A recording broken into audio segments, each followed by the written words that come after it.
My wife has a poster in her office. It says, "Today is a good day for a good day."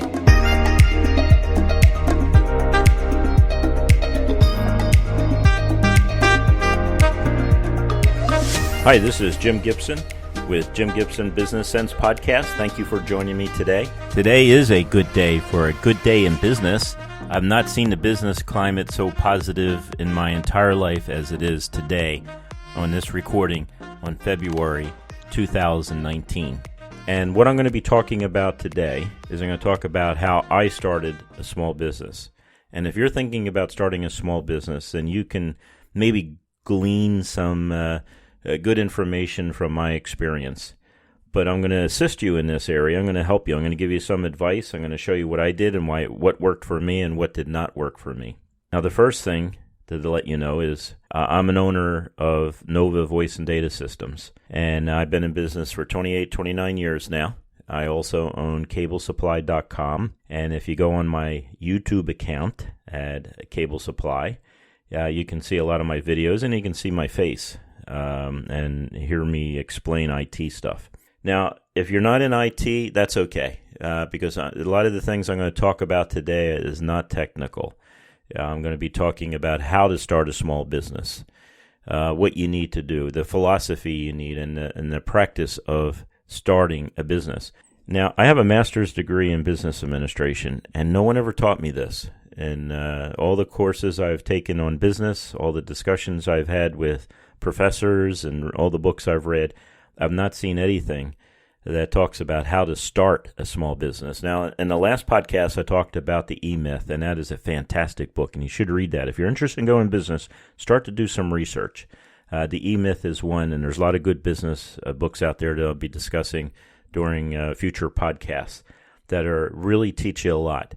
And I have said in the past to people, I said, the best way to start a business is with no money, because that's the way you're going to learn how to do things without money, and that's going to force you to think through things. It's going to force you to have a plan. It's going to force you to treat customers with respect, a value that they are. I heard one person said it's not the employees who count the cash that matter. It's the customers who give you the cash that matters.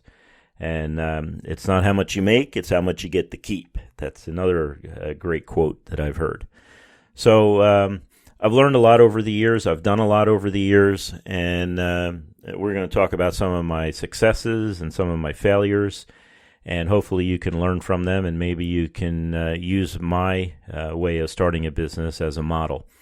But I determined pretty much early on that I could not spend any money in my business. I have a family.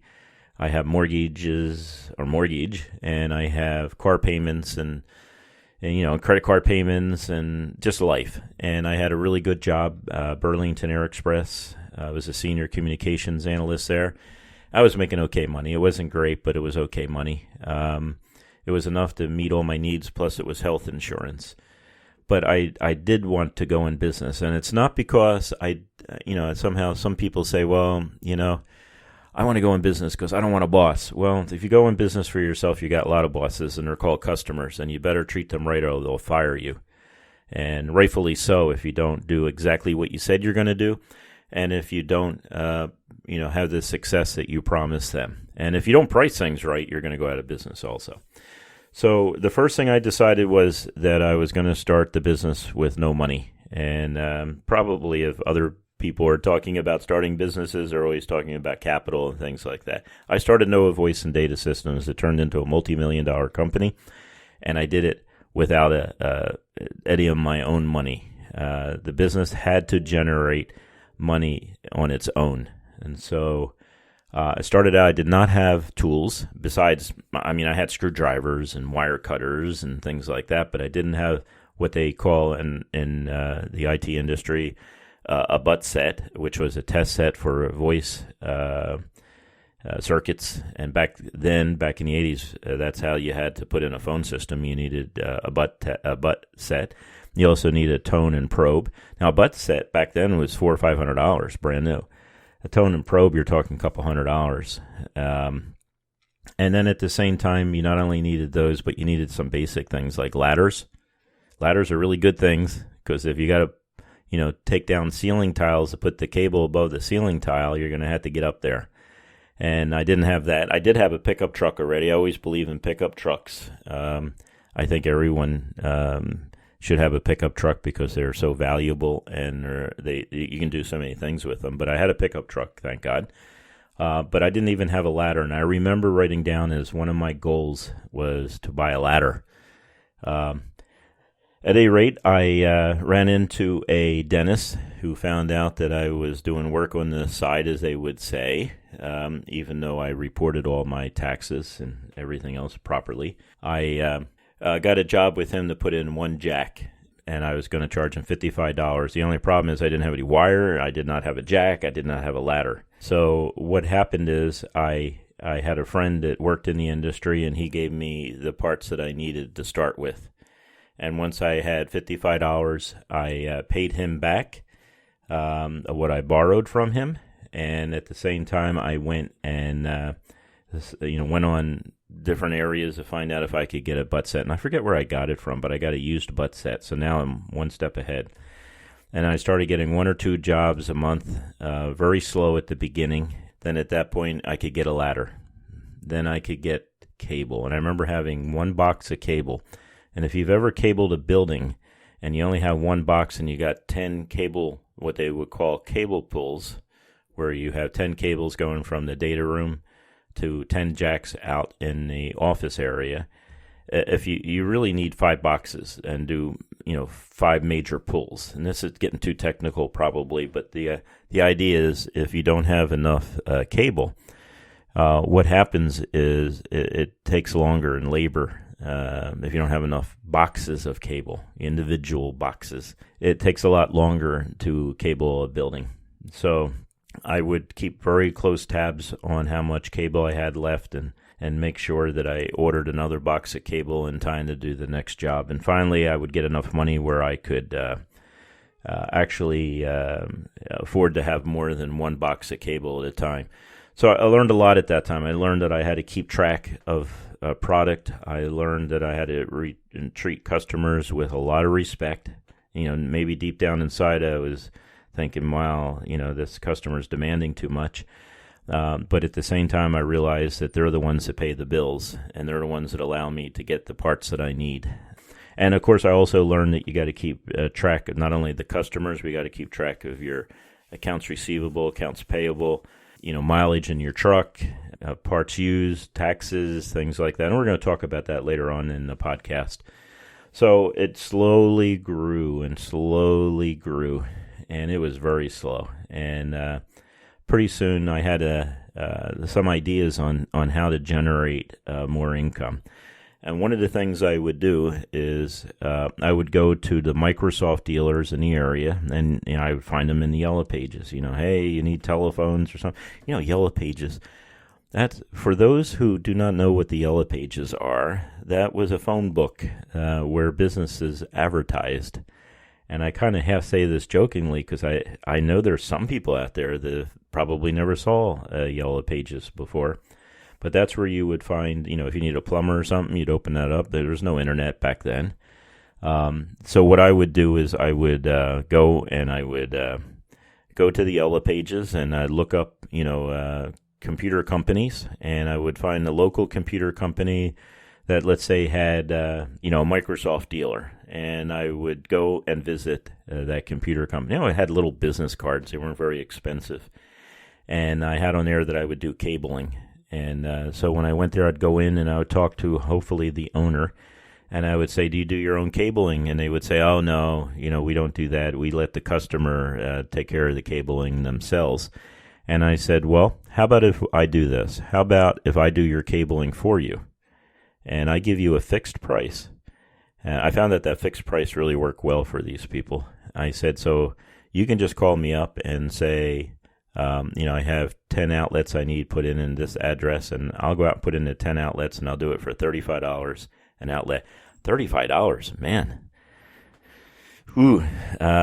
Back then, though, that was pretty good money. It was decent money. How's that?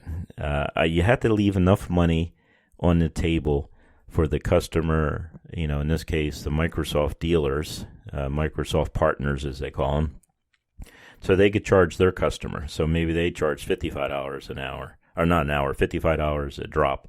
And then, they can make some profit on what you're doing. So I knew I was the lowest price cabler out there, and they were happy with that. I had a license, I had a business license. I had my contractor's license, and we're going to talk about that a little later. But at any rate, I had a steady stream of jobs, pretty much a steady stream. So I had 4 or 5 Microsoft dealers that would call me up to do cabling for them, and they'd give me the address, how many drops. I would do the drops, and I would invoice them for it, and they would have 30 days to pay me. So that worked really well, and maybe if you're starting in the industry and you want to become a cabler, you need to find some companies like that work with other small businesses. Some of the Microsoft partners work with a lot of small businesses. And so you find those type of people, and then what you do is you come up with an agreement. Make sure it's in writing, by the way, and we're going to talk about that a little later. But you come up with that type of idea, and then you service them, and they're really your customer. The person who signs the check is your customer, so don't be confused with that. So if I'm dealing with a Microsoft partner, he's really my customer. It's not the person I'm putting the jacks in behind the wall. But if I don't do it right and I don't do it neat, then his customer gets upset with him. But it's always your customer is always the person who signs the check. So that was one way I did it. Now another way I did it, which is kind of different, is I went around to the business parks. And when you're at the business parks, they always have a rental office. And so I went into the rental office, and often there was a early 20-something woman who was their, receptionist type of thing. And I'd introduce myself to her, and I'd give her some of my business cards and things like that. And I found out after a while that was kind of useless. I didn't get a lot out of that. So what I did was I got myself some little candy dishes, and I had my name, my company name, Nova Business Systems. At that time, that's what it was called. Had my company name printed on the side of these little glass containers. And my phone number was there, and I had an 800 number back then, and the 800 numbers were very inexpensive. Well, they cost you money, but, if you have a customer calling you on the 800 number, then it was very inexpensive. And so, and because, customers are going to pay you for a job, so that makes it worthwhile.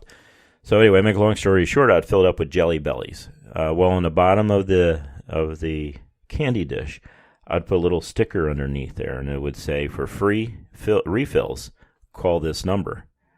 And so, of course, the receptionist, who I think would probably eat more Jelly Bellies than anyone else there, would call me up and tell me that it was time to refill their candy dish. And I've learned many years ago in the Marine Corps that you treat receptionists with a tremendous amount of respect, or else it will come back and bite you. I had a situation, quickly I'll just say this, that I had to deal with a civilian secretary to a colonel, and I treated her rudely when I was a second lieutenant, and I paid dearly because of that, and eventually I went to her and apologized for my rude behavior, and then my life became easier. But I learned the lesson that to treat people with respect, no matter who it is. Even if you disagree with them, you treat them with respect, and especially receptionists. And in this case, these receptionists at these business parks would call me up and tell me there was a new tenant coming in, that the tenant was taking over a new building and needed cabling or needed a phone system. And so I would go to that area, or go to that person, contact them, and I would introduce myself. And that person would, hire me to do the work, put in 10 jacks. Now, I didn't charge $35 to that person because that was the end user. I would charge $50 per jack, which was very comfortable back then. And I'd get a lot of jobs that way. And I'd always make sure that whenever I got a referral, even if it didn't work out, always rewarded the receptionist with something. Some chocolates or, something that they would like. And I made sure that I showed up about once a week, and I always had an excuse. I said, hey, is your candy jar empty? Or, oh, no, it's not, but let me fill it up completely, get it up to the top. And then I would chit-chat with them, and I would ask them about their family and about their kids, things like that. And that really worked really well for me. So over the time period of using those two techniques, dealing with Microsoft partners who needed someone to come in and do the cabling because they did not do cabling, and then also working with the receptionists in the business parks in my area, it worked really well, especially with the receptionists when you knew their names. You had to remember their names, treat them with respect, and also, just develop that relationship so they trust you. And then once you reward them, of course, they want to give you more business because, hey, everyone likes a reward, and if they get something extra at work, fantastic, So those things worked for me fairly well back then at the beginning. But I remember, here I am. I got health insurance. I got, dental. I got a steady income, and yet I'm still working nights, and sometimes it's going to be a hard time, especially at that point. Yeah, actually, any time it's going to sometimes demand a lot of your effort and a lot of your energies. And what I would do is I'd go to work extra early. I had an agreement with my boss I could start extra early, 6 o'clock, 7 o'clock in the morning. Of course, I was on the West Coast, but a lot of our company was on the East Coast, or hours earlier than I would, so there was good justifications to show up at 6 in the morning and to communicate with our employees who were working on the East Coast. So I'd show up at 6 o'clock in the morning, and then I'd put in my 8 or 10 hours, and then I would cable at night. And sometimes cabling at night meant, I'd be starting at 5 o'clock at night, and in a handful of cases, more than a handful of cases, I'd work all night, get a shower, go back to work. That would happen often. And it was usually by myself. So sometimes I'd be in a complete warehouse that that someone bought or rented, and they had not moved in it or things like that, and it was completely empty. And I would be in this large building all by myself at 3 o'clock in the morning, in a gang-infested area of L.A. But at the same time, I had a pretty good income from doing that. So what I would do is, like during lunch, I would spend time calling up those Microsoft partners or going out to meet the secretaries in the business parks and see if I could dig up some work for the next day or the next week or whatever. Always keep the relationship going with both groups of individuals. And then at 5 o'clock, I would start to work in a building cabling. Now, that's really a good time to start anyway, because you don't want, if you can do it at that time, if they'll let you do it at that time, it's best to do it at night because you don't have employees walking under your ladder, don't have employees tripping over cables, things like that, and you can get a lot done. And it's less stressful to do it when the business is closed than it is to do it while they have customers, things like that. So that was one of the things I did, but the work was inconsistent. So it wasn't that every week I could guarantee that I had money. The only guaranteed money I knew was a salary coming from Burlington Air Express. So what I decided I was going to do was I was going to start to chart it out. I was very confused. How do I do these things? How do I chart this stuff out? How do I figure out when to go full time? Because I'm working some nights like crazy, and then I'd work 2 or 3 days, or 2 or 3 days would go by and there would be no work for me to do. So I started charting, and I charted, each day how much work I did, and then I added up at the end of the week. And one week would be fantastic, next week would be completely dead.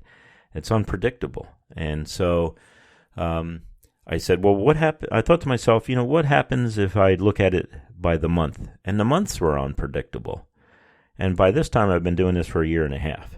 And, 1 month it'd be very profitable. The next month it would be almost dead, nothing. And so I decided, well, how about if I do it by the quarter? If I took 3 months at a time, January to March, April to June, things like that, every 3 months.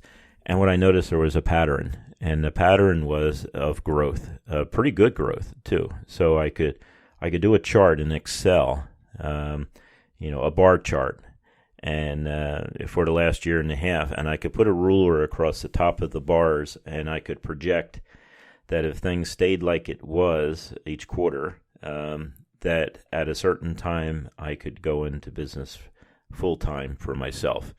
So up to then it was part-time. And once I could chart out and I could see, within 6 months I'll be full-time in my business, or I'll have the ability, or I'll have to start turning down some work. So I knew exactly then when I was going to go into business. And it was kind of hard to tell your boss, hey, here's my notice. I think I gave Burlington about a month's notice.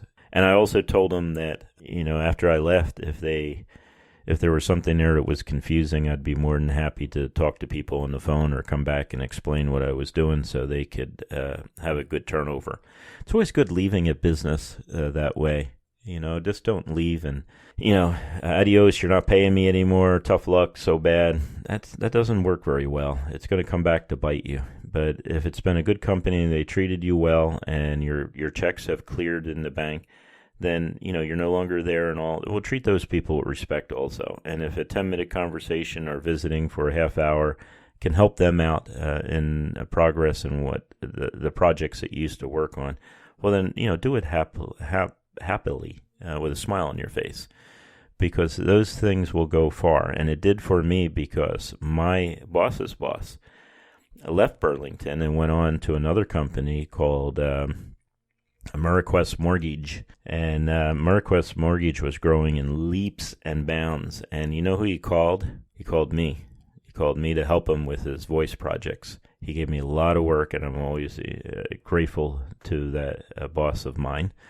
And I worked for years. I put in over 800 locations for AmeriQuest Mortgage all over the country. So it was very profitable, but it was also, I believe, that I treated him with respect. At the same time, after I left, I took phone calls and I helped my predecessor in taking over my old job.